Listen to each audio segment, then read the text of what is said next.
jama la Guinée hala mi hewri ke on la landi stay do jam fewndo ka fewndi do l'heure est grave l'heure senerde no faminande do tout va bien dans notre pays alors que be andi nyawmo be suudi on kande leydi meden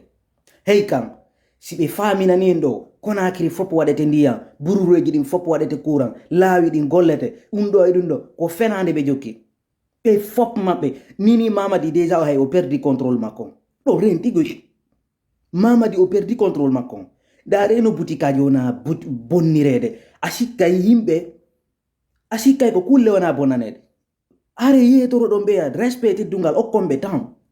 est-ce que 40 minutes okko be moba pijo mais be adda do bil désert je be cikka e hore man mi wala non do non pour votre information nini fewno ka fewndi de ndo Mokhtar Kaba capitaine Cheikh Ahmed Silla Komazo e odo général Djiba yadi be mabbe fu addi Bala Samoura Idi Amin général Ibrahima Khalil Konde bedo fop hande fewno ka fewndo ha hewti dansa kuruma e conseil be Mamadi be ibi andi go sitay ko mon ko wowle do sitay ko fenande yo be arobe wi'a ko fenande on tuma mi burta e labbinande jama ndaare hande ko be won ko wadde awa non men andi kon ko suudu don non men andi e kadi meden jabani o wade meden jabani o few dum non haysi ma pinalima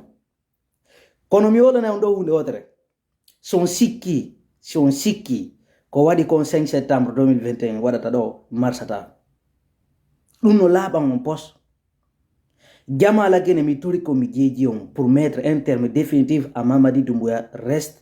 en date c'est-à-dire son immanike hore modon droit modon on immanike hore modon ko wawdon ko wadande hore modon on yesi lendi hetata ko leydi ni ndi hetato ibe jogiti do piiji di andan don hore modon ko Allah wala non tongande fi maji Mamadi perdi contrôle mako nini ko be jogiti ndi leydi ko Idi Amin e Bala Samoura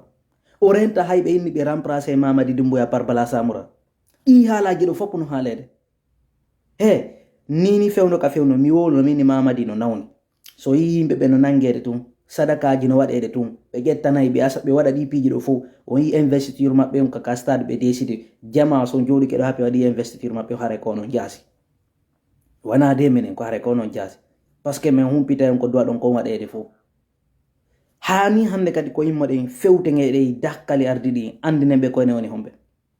ndi leydi be bura goto jeende ndi leydi ko en fop iden fota ndi leydi dari yimbe nona boninarede asikkay dumanno yete jama on yobe yiwdon okkombe tan haysko 40 minutes okudon be way mawde piiji mabbe ni be yaltina do mais ara tum bil désert ara iwra ko yiro ara bonnugol tum piiji yimbe fi investiture fenande mi wolanno minni si leydi si tayno Mamadi ko gonga 86% Guinée votanimo o élection do hakkunde modon e Allah o bejonota ko gardi o bejonota ko piiji ko tawata no alaaji makko on taka goddo wolata min de onno ko fenande jonno on votanimo o lambanji kadi buri be votande ko lambanji hande jonno be woni yaade be lanca butikaaje yama on be lanca be wonkita laawi den fiino be wada investir mabbe parce que kono votika na lambanji bura votede na jonno kono be woni yaade be bonnana modi jama acce ha waton accu ha bono hewtaw si hebindano dom hebindano de bonen avant que bonen hewtudo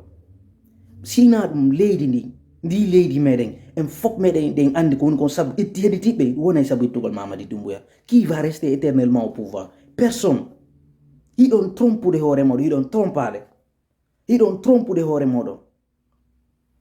idon andi pasay ko non ko wadde na ko modi alors que non idon douanade wala injustice doka be don inno Mamadi ko solution Guinée wono alors que do andi ko malédiction la Guinée wono Mamadi Doumbouya goddo si feni 5 septembre si fade penale mabbe 5 septembre ene ko goddo ko article hombo be respecté tado hay e fusbere ha joni be contenu kidnapping di sinano 86 voix population si vota ni lando abezo naki kidnap ko goddo mais ha joni be kidnap de be fi on parce que be wala ke hore mabbe ka